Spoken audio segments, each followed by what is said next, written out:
To our panel, including Addison Armstrong. He could do a little crowing for us because last week he said that the price of oil was going to go up to 100. Good to see you, Addison. You were right on the money. What happens now? Well, nice to see you and a Happy New Year. I couldn't have predicted this was going to happen on the first day of the year. I was a bit shocked by the strength and the ferocity of the move myself, but I think a lot of it is due to new money coming into the market at the start of the new year.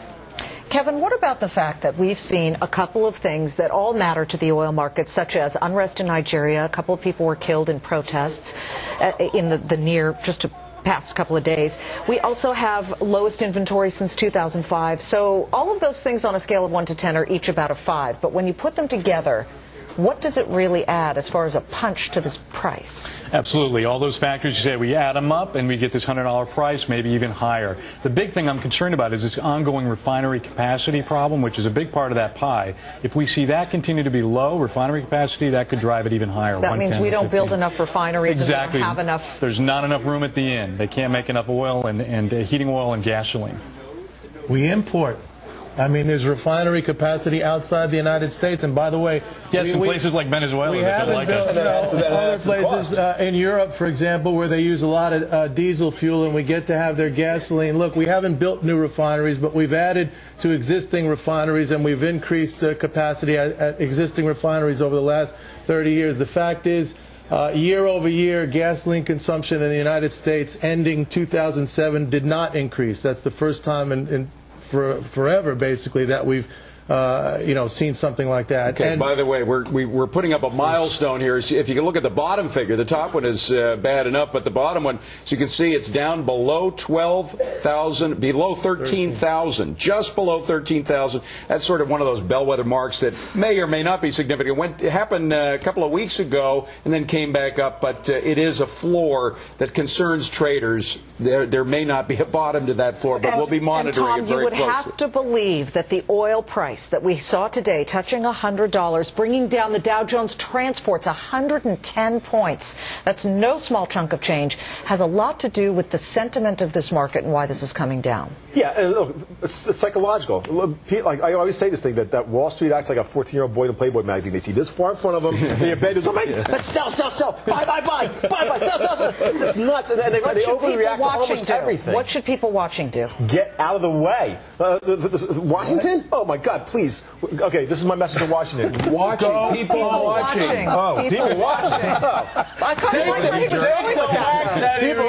People who are watching, chill out. It's okay. Look, I looked at the price of bread in 1950. It was a nickel. Today it's about, what, $3 or something?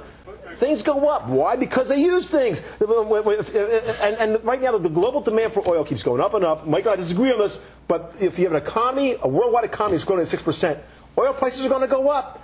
And you know what? When the economy is growing really well at that kind of rate, it's good for consumers. In the end, the things we keep buying keep going down in price, except for the commodities. And Peter Schiff, from the oil, I don't have a lot of sympathy for oil sheiks, but they are taking their currency in U.S. dollars right now, which are worth less money than they used to be, quite a bit less. And the dollar is losing value. Look, the dollar is getting crushed today. The yen is up over 2% on a day, huge move. The euro's up 1.25%. The Swiss franc's up 1.5%. Look, it's only a matter of time before the world decides, these Arab nations decide that they're going to decouple, depeg their currencies from the dollar. They're going to trade their oil in euros, in gold. And what will that mean for all of us, Peter? Well, that's going to mean that oil prices are going to rise even faster for Americans, and it's going to knock the legs out from under the dollar, and it's going to be much more difficult for Americans to import things that we can't pay for.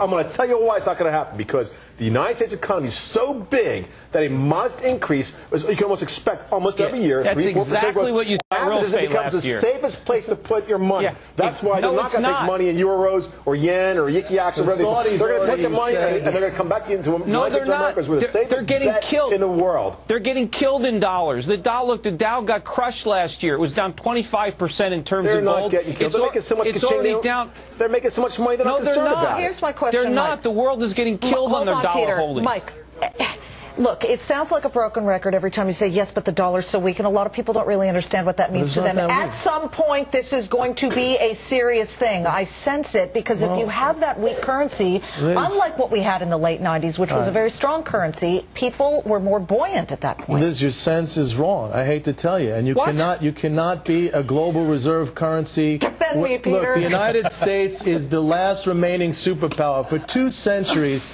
Britain had the currency that was the global reserve currency. When they lost their military dominance, their geopolitical muscle, they lost their reserve currency status. It's not about to happen to the United States. Yes, it is, Mike. Wait a second, happening Peter. Right There's a reason why the Saudis, who are the swing producers within OPEC, have come out very strongly and said, we are not cutting our link to the dollar, because they understand they're not going to do it. They're not hold on. Addison, we have given you short shrift, and you were the one who predicted $100 oil, so we're going to go back to you. What about the Saudis? What about the Saudis increasing production to help us out a little bit? Is that going to happen? Well, I don't think so. I think OPEC is going to take a pass this time around. You know, we're looking at a situation going into the first quarter, coming out of the first quarter, particularly where the U.S. economy is going to look really bad. It's going to look like a recession. If we're not in one then, it's going to be right in front of us. That's going to have a knock-on effect on the global economy, because if we're not buying things, they're not making them. And the Saudis and the rest of OPEC are not going to make the same mistake they made in 1998 when they raised production right ahead of a global economic slowdown. I don't think that we're going to get the Saudis and OPEC coming to the rescue and putting more oil on the market this time. Well, for those of you who just woke up and are looking at the Dow, which is now down 252 points, oil touched $100 a barrel, gold skyrocketing by $22. Indeed, and all the markets are down today, with the exception of oil and gold. If you're long on oil and gold, you're doing well, but that's about it.